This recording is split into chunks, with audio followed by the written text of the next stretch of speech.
Okay, so I'm having breakfast or preparing breakfast, but I wanted to give you part two on what Kyle was really doing in Kenosha.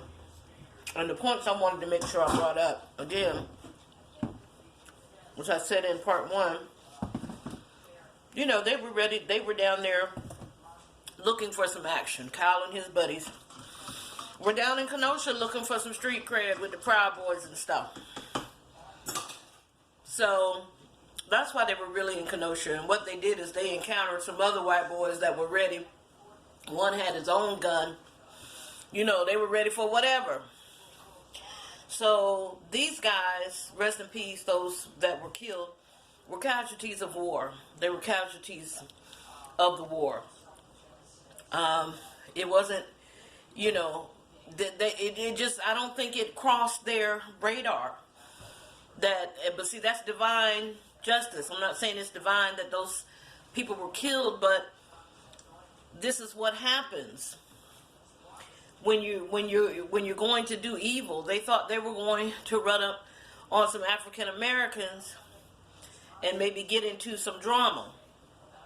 But unfortunately, they ran into, you know, some guys that looked like them, but did not have the same mindset as them. And this is one of the reasons why they may get off. He may get off also. Again, these guys were casualties of war. Rest in peace for those that were killed. And the reason I say that, when Kyle uses the term friendly fire, that's a military term. Or a term that maybe police use when they're in the middle of a battle or a fight. You want to make sure you don't kill anybody that's on your team, that's on your side. So it was probably hard for him to distinguish, because he saw people with the same complexion as him who was friendly and who was not. And probably vice versa, it's hard for them to distinguish. And I'm going to say this.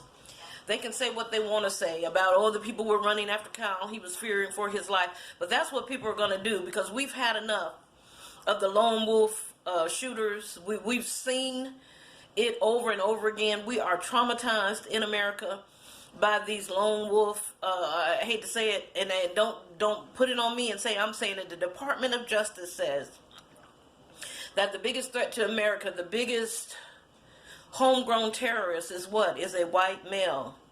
See, they would have you to believe that the police have more to fear from a black person, which is not true. The Department of Justice came out with their own statistics about who kills more police